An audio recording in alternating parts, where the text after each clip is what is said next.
Just a quick video update for my followers. I published a video a couple of weeks ago where I demonstrated putting a brief short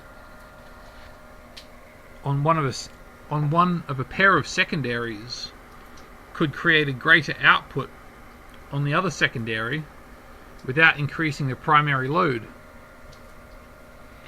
Now, after I documented that, I upgraded my system considerably. I made up a whole pile of new boards and refined the electronics. And during testing, I could not find, for the life of me, how to reproduce that effect. It just seemed to have vanished. But as it transpires, I was concerned that was also possibly due to the improved transformer. But now I know the truth. It's neither of those factors.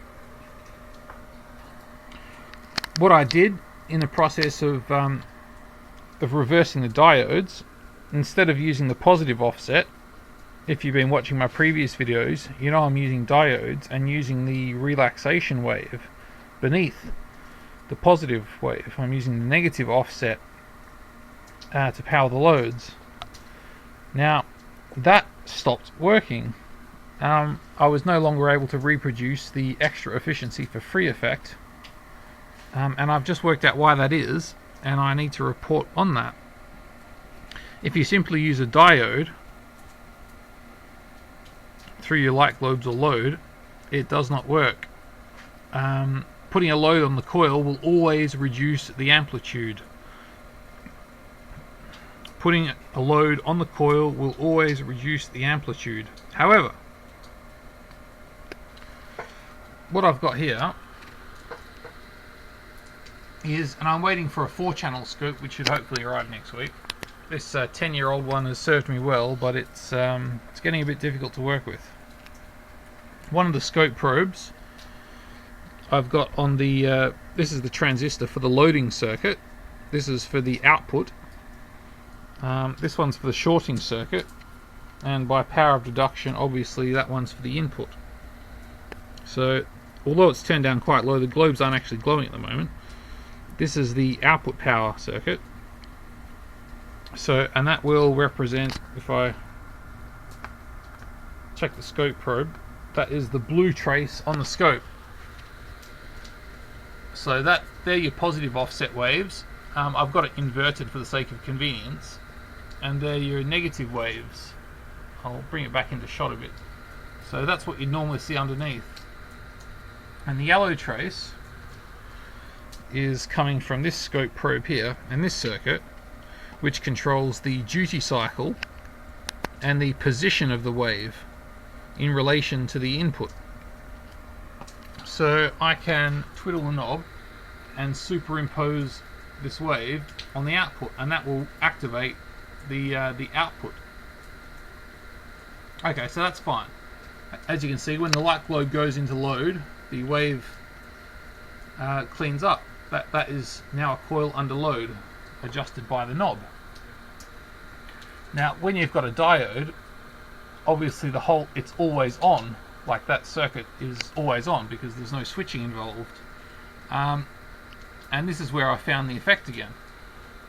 Basically, if you've got a short over the transformer at all times, you're unable to find this increase in amplitude under loading effect.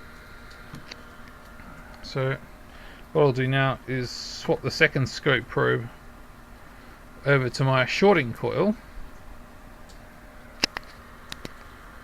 and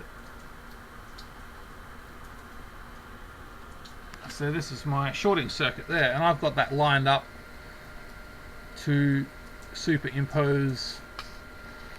This is set up in such a way that the yellow, the shorting coil, won't be shorting over the negative. This is set up traditionally so the triggering circuit, yellow, will put a brief short on the blue trace, the what is normally the positive. So when I put a short trace, nothing there, nothing there, nothing there, and I move it over there, you'll see a slight increase in amplitude of the blue. The blue triangle gets slightly bigger. just there. We can zoom in a bit and see that. The effect, I haven't got it back as strongly as I had it before, but before I had it by luck. This time I'm actually looking for it. So bring that back over, and there is a slight increase in amplitude. A little bit stronger last time, but that's okay. It now increases in amplitude under load. So there's a lot of other improvements that have been done, and it's looking really good. So I'm now going to go back to my much more efficient transformer. At the moment, this transformer's running about, the windings ratios are all off, and as is the type of wire. But this is what I got lucky on the first time around. So at the moment it's 34 volts and about 40 milliamps. So yeah, it's really not suitable for doing what I'm doing. But I've worked out the answer. Yeah, you cannot simply have a diode across the negative offset relaxation waves. That will nullify the effect. You must be able to switch in and out.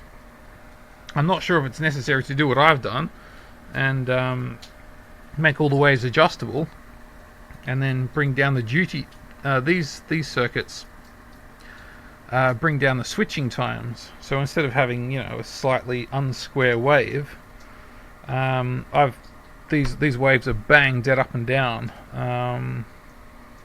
I keep every transistor increases the power of the previous one. They're all amplifiers, but they're all clenched by large resistors, which increases the amplitude and then chops it back down again. So they're extremely tight off cycles. In fact, it's 5 times faster than the data sheet says is even possible.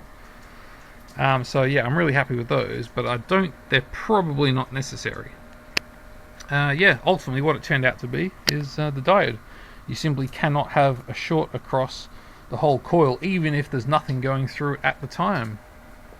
The transformer must be relaxed and able to oscillate and move and do its thing. So yeah, fascinating. But yeah, I've been working at this one for about 2 weeks, so I'm very pleased that I've finally discovered what that was that allows us to increase the amplitude under load. I didn't want to move on just yet, but I have 2 even more amazing breakthroughs that I've been tipped off on by a friend to discover, which I'll tell you one of them, which allows the windings, instead of having just a standard primary counterclockwise, I'm told that if you have a bifilar primary counter and anti-counterclockwise wound around each other like that, you can bring up the voltage, you can bring up the intensity on the core strength very quickly. Instead of having a slow rise time on the core amplitude like that, you can just bang the core power straight up. Now normally that's completely irrelevant. You don't need to do that because, you know, back EMF and Lenz's law will prevent you having any advantage from that. You've still got to pay for it. But since this transformer is using a non-Lenz effect, i.e. using the relaxation, then being able to boost the speed of the uptime is very interesting, to say the least. So, and yeah, a few more secrets to come. So in fact, you'll have them as soon as I have them. So yeah, very good. Check back in another time. Thanks for watching.